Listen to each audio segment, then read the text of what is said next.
ఇక భూపాలపల్లిలో కేంద్ర మంత్రి కిషన్ రెడ్డి చేపట్టినటువంటి సింగరేణి భరోసా యాత్రను రాజకీయ స్టంట్గా మాజీ ఎమ్మెల్యే గండ్ర వెంకటరమణారెడ్డి విమర్శలు గుప్పిస్తుంటే మరోవైపు బీజేపీ రాష్ట్ర అధికార ప్రతినిధి చందుపట్ల కీర్తిరెడ్డి గండ్ర వ్యాఖ్యల్ని తీవ్రంగా ఖండిస్తున్నారు.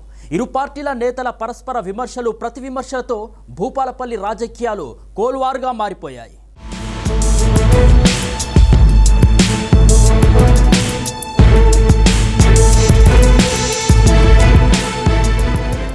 భూపాలపల్లి జిల్లా కేంద్రంలోని బీఆర్ఎస్ పార్టీ కార్యాలయంలో టీబీజీకేఎస్ రాష్ట్ర అధ్యక్షుడు మిర్యాల రాజిరెడ్డితో కలిసి ఏర్పాటు చేసిన మీడియా సమావేశంలో మాజీ ఎమ్మెల్యే గండ్ర వెంకటరమణారెడ్డి కేంద్ర మంత్రి కిషన్ రెడ్డి చేపట్టిన సింగరేణి భరోసా యాత్రపై తీవ్ర విమర్శలు గుప్పించారు. గత 5 ఏళ్లుగా కేంద్రంలో మంత్రి పదవిలో ఉన్నటువంటి కిషన్ రెడ్డి తెలంగాణకు, ముఖ్యంగా సింగరేణి కార్మికులకు ఏం చేశారో ప్రజలకు చెప్పాలని ప్రశ్నించారు. బీఆర్ఎస్ ప్రభుత్వ హయాంలో సింగరేణి అభివృద్ధికి పెద్దపీట వేయడంతో పాటు కార్మికులకు 32% లాభాల వాటా అందించామని గుర్తు చేశారు. సింగరేణిలో గత 16 నెలలుగా రెగ్యులర్ మెడికల్ బోర్డు నిర్వహించకపోవడంతో 3000 మందికి పైగా కార్మికులు ఎదురు చూస్తున్నారంటూ గండ్ర తెలిపారు.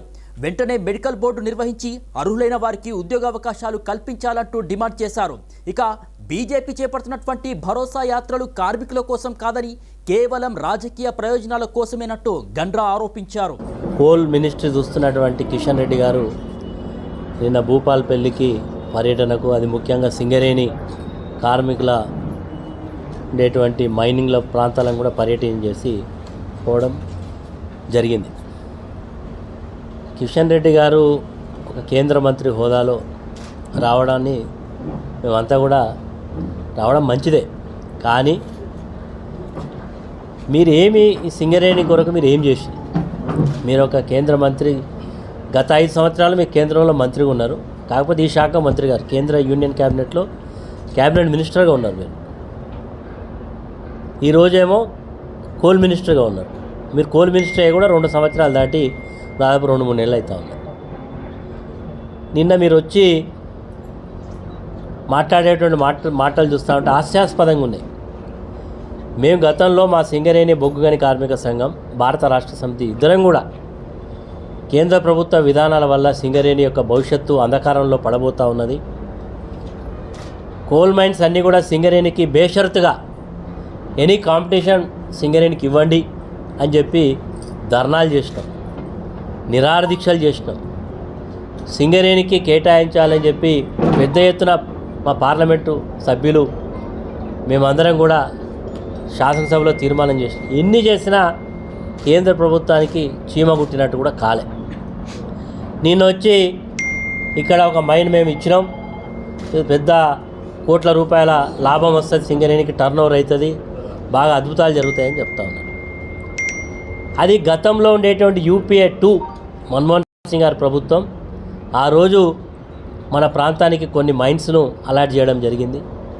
గతంలో అంతకంటే ముందు కూడా క్యాప్ 2 మైనింగ్ పేరు మీద ఎవరైతే పరిశ్రమ, స్టీల్ ఇండస్ట్రీ కావచ్చు, పవర్ ప్రొడ్యూస్ చేసేటువంటి థర్మల్ స్టేషన్స్ కావచ్చు, కొన్ని క్యాప్ 2 మైనింగ్ తెచ్చిళ్ళు. అందులో కొంత మన సింగరేణి ప్రాంతానికి ఉండేటువంటి దానికి కూడా నిన్న చెప్పినటువంటి మైన్ కూడా ఇవ్వడం జరిగింది. మేము గతంలో కూడా చాలా మైన్స్ను ఇవ్వమని చెప్పి, యాక్షన్ వద్దు డైరెక్ట్ విధానం ద్వారా ఇవ్వమని చెప్పి మేము గతంలో ప్రభుత్వాన్ని డిమాండ్ చేసినాం. కానీ ప్రభుత్వం లేదు, మీరు ఓపెన్ యాక్షన్లో పాల్గొనాలి, మేము అలాట్ చేయమని చెప్పి నిర్లక్ష్యంగా వివరించి నిన్నొచ్చి కేంద్ర మంత్రి గారు చిలుక పలుకుతూ ఉన్నారు. ఆయన మాట్లాడే మాటలు చూస్తూ ఉంటే సింగరేణి యొక్క సంస్థ నడుస్తున్నదే 49% కేంద్ర ప్రభుత్వం, 51% రాష్ట్ర ప్రభుత్వం కలిపి నడుస్తున్నటువంటి 49 share central government, 51% state government, ఇద్దరిది కూడా సంయుక్తంగా నడుస్తున్నటువంటి సంస్థ. కనీసం దాన్ని కూడా దృష్టిలో పెట్టుకోలే. ఒకవేళ సింగరేణి ఈరోజు 1,00,000 నుంచి 80 నుంచి 60 ఈరోజు దినదినం కూడా కార్మికుల సంఖ్య తగ్గుతూ పోతున్నది. దానికి కారణం ఏంటంటే కొత్త మైన్స్ లేవు. ఏమైనా ఉంటే అండర్ గ్రౌండ్ మైన్స్ పూర్తిగా ఓపెన్ కాలేదు, కేవలం ఓపెన్ కాస్ట్ మైనింగ్స్ ద్వారానే సింగరేణి నడుస్తూ ఉన్నది. కాబట్టి సింగరేణిలో ఈరోజు కార్మికుల సంఖ్య తగ్గుతూ పోతూ ఉన్నది. కానీ గౌతంలో కేసీఆర్ గారు మొట్టమొదటిసారిగా ఈ రాష్ట్రంలో సింగరేణి యొక్క పిల్లలకు మరి డిపెండెంట్ ఎంప్లాయ్మెంట్ ఇవ్వాలనేటువంటి ఉద్దేశంతో ఆనాడు నిర్ణయం తీసుకొని చేస్తే కొంతమంది ఆ రోజు కోర్టులోకి పోయి దీన్ని ఆపేటువంటి ప్రయత్నం చేసిన మెడికల్ ఇన్వాలిడేషన్ పేరు మీద మరి మెడికల్ బోర్డు పెట్టి దాదాపు 10-15 వేల మంది సింగరేణి కార్మికుల పిల్లలకు ఉద్యోగ అవకాశాలు కల్పించడం జరిగింది. ఈ ప్రభుత్వం వచ్చిన తర్వాత కాంగ్రెస్ పార్టీ 2.5 సంవత్సరాల దాదాపు 31 నెలల కాలంలో మొదట్లో మేము ఇచ్చినటువంటి డేట్స్నే కొంతకాలం బోర్డు నడిపి దాదాపు 1.5 ఇయర్ నుంచి మెడికల్ బోర్డే లేదు. మరి మెడికల్ బోర్డు లేకపోవడం వల్ల ఈరోజు చాలామందికి ఆ యొక్క మెడికల్ ఇన్వాలిడేషన్ సంబంధించిన ఉద్యోగ అవకాశాలు రాకుండా పోయినాయి. దానివల్ల ఈరోజు చాలామంది కార్మికులు ఇబ్బంది పడే పరిస్థితి వచ్చింది. చాలామంది ఇబ్బంది పడడమే కాకుండా చాలా బాధపడుతూ ఉన్నారు. అయ్యో నాకు హార్ట్ ఆపరేషన్ అయింది, నాకు పెరాలసిస్ వచ్చింది, నా కిడ్నీ డ్యామేజ్ అయ్యి కిడ్నీ ట్రాన్స్ప్లాంట్ ఇవైనా కూడా మీరు సర్ఫేస్లో చేయాలి, మేము ఇవ్వమని చెప్తా ఉన్నారు. అక్కడ 9 బ్లాక్లో అన్యాయం జరిగింది, దాని మీద ఎంక్వైరీ చేయమని అంటే తూతూ మంత్రంగా దాన్ని క్లోజ్ చేయడం జరిగింది. ఈరోజు బ్లాక్స్ని అలాట్ చేయమంటే ఈ ప్రభుత్వానికి మనసు రావడం లేదు. కేంద్ర మంత్రి గారు మీరు తెలంగాణ ప్రాంతం నుంచి రిప్రజెంట్ చేస్తూ ఉన్నారు. సెంట్రల్ క్యాబినెట్లో మీరు ఒక్కరే క్యాబినెట్ మీటింగ్లో కూర్చునే అవకాశం ఉంటుంది. మీరు నిజంగా తెలంగాణ రాష్ట్ర ప్రయోజనాలను కాపాడాలనేటువంటి సదుద్దేశమే మీకు ఉన్నట్టయితే దీని విషయంలో మీ యొక్క మరి విధానాలు ఉండాలి తప్ప కేవలం రాజకీయ ప్రయోజనాలు రేపు జరగబోయేటువంటి గుర్తింపు సంఘ ఎన్నికల్లో ఏదో చెప్తే మేము గెలుస్తామని మీరు ఒక భ్రమపడడం సింగరేణి కార్మికులు కానీ భూపాలపల్లి అదేవిధంగా సింగరేణిలో ఉండేటువంటి ప్రజలేమీ అమాయకులు కాదు. ప్రజలందరికీ చాలా క్లారిటీగా తెలుసు. ఈరోజు నరేంద్ర మోడీ గారి యొక్క పరిపాలనలో తెలంగాణకు జరిగింది కానీ తెలంగాణకు ఒరిగింది కానీ ఏమున్నది? మరోవైపు గండ్ర ఆరోపణలకు బీజేపీ నేతలు ఘాటుగా కౌంటర్ ఇచ్చారు. భూపాలపల్లి పట్టణంలోని బీఎంఎస్ కార్యాలయంలో బీఎంఎస్ రాష్ట్ర అధ్యక్షుడు అప్పాని శ్రీనివాస్తో కలిసి మీడియా సమావేశాన్ని నిర్వహించిన బీజేపీ రాష్ట్ర అధికార ప్రతినిధి చందుపట్ల కీర్తిరెడ్డి ప్రజల్లో సింగరేణి కార్మికుల్లో బీజేపీకి పెరుగుతున్న ఆదరణను చూసి బీఆర్ఎస్ నాయకులు ఓర్వలేకనే అసత్య ఆరోపణలు చేస్తున్నారంటూ ఘాటు విమర్శలు చేశారు. సింగరేణిలో కేంద్ర ప్రభుత్వానికి 49% వాటా ఉందన్న విషయం అధికారంలో ఉన్నప్పుడు గండ్రకు తెలియదా అని ప్రశ్నించిన కీర్తిరెడ్డి ఇప్పుడు మళ్లీ అధికారంలోకి వస్తామంటూ గండ్ర పగటి కలలు కంటున్నారంటూ ఎద్దేవా చేశారు.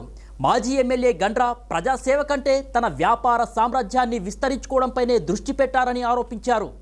కిషన్ రెడ్డి చేపట్టిన సింగరేణి భరోసా యాత్ర కార్మికుల సమస్యలు తెలుసుకునేందుకేనని బీజేపీ కార్మికుల సంక్షేమానికి కట్టుబడి ఉందని స్పష్టం చేశారు. గత ప్రభుత్వ హయాంలో ఎన్ని నిధులు సింగరేణి నిధులు ఇక్కడి నుంచి తరలిపోయినాయి, వాటి మీద మీరు ఎందుకు మాట్లాడలేదు? మీరు మాట్లాడలేదు అని అంటే మీకు రావాల్సింది మీకు వచ్చింది కాబట్టి మాట్లాడలేదా? ఒకసారి వీటన్నిటి మీద సమాధానం చెప్పాలి. మీరు సమాధానం చెప్పి మీరు కిషన్ రెడ్డి గారి యొక్క దీని మీద మాట్లాడాలి. ఇవాళ కిషన్ రెడ్డి గారు ఎంతో సింగరేణి మీద మక్కువతోని సింగరేణి భవిష్యత్తు మీద ఒక ఉద్దేశంతో ఖచ్చితంగా సింగరేణి కార్మికుల యొక్క బతుకులు మంచిగా ఉండాలి, సింగరేణి ఎల్లకాలం పచ్చగా ఉండాలని చెప్పేసి ఆయన కేంద్ర మంత్రిగా లేనప్పుడు కూడా ఎమ్మెల్యేగా ఉన్నప్పుడు కూడా ఆయన సింగరేణి యాత్ర చేపట్టారు. ఆయన చిత్తశుద్ధిని గనక శంకిస్తే నిజంగా కూడా రమణారెడ్డి గారికి అసలు ప్రజల్లో వారు బుద్ధి చెప్తారు. వారికి ఇవాళ భారతీయ జనతా పార్టీ చిత్తశుద్ధిని శంకిస్తే ఇవాళ మీరు అధికారంలోకి రాదు అని అంటా ఉన్నారు. సార్ మేము ఒప్పుకుంటాం, మమ్మల్ని ప్రజలు ఇప్పటివరకు మమ్మల్ని ఆదరించలేదు, అభిమానించలేదు, మాకు ఓట్లు తక్కువ పడి ఉండొచ్చును, కానీ మేము కేవలం అధికారం కోసమే పనిచేస్తలేము, ప్రజల కోసం పనిచేస్తూ ఉన్నాము భారతీయ జనతా పార్టీ. ఇవాళ మేము అధికారంలోకి లేకపోయినా కూడా తెలంగాణకి లక్షల కోట్ల నిధులు ఇవాళ సెంట్రల్ గవర్నమెంట్ ఇవాళ నరేంద్ర మోడీ గారి ప్రభుత్వం తెలంగాణకి ఇచ్చింది. అందులో భాగంగా భూపాలపల్లికి కూడా ఇచ్చింది. కేవలం గెలుపే ఇదిగా మేము పనిచేస్తలేము, ప్రజల యొక్క ప్రాంతాల యొక్క తెలంగాణ యొక్క అభివృద్ధిని ఉద్దేశం పెట్టుకొని ఇవాళ సెంట్రల్ గవర్నమెంట్లో భారతీయ జనతా పార్టీ ఉంది కాబట్టి ఇవాళ అనేక రకాలుగా ఇవాళ స్మార్ట్ సిటీ దగ్గర నుంచి మొదలు పెట్టుకుంటే అమృత్ పథకాలు కానీ చెప్పుకుంటూ పోతే చాలా పథకాలు ఇంతవరకు మేము చాలా చెప్పి ఉన్నాం. రమణారెడ్డి గారు ముఖ్యంగా సింగరేణి గురించి కనుక మాట్లాడాలి అని అంటే ఇవాళ కేంద్ర ప్రభుత్వము ఇంకా రాబోయే రోజులలో కూడా మా కిషన్ రెడ్డి గారు చెప్పిండ్రు, రాష్ట్ర ప్రభుత్వ పరిధిలో ఉన్నటువంటి అనేక అంశాలను ఇవాళ మెడికల్ బోర్డు కానివ్వండి, అంతేకాకుండా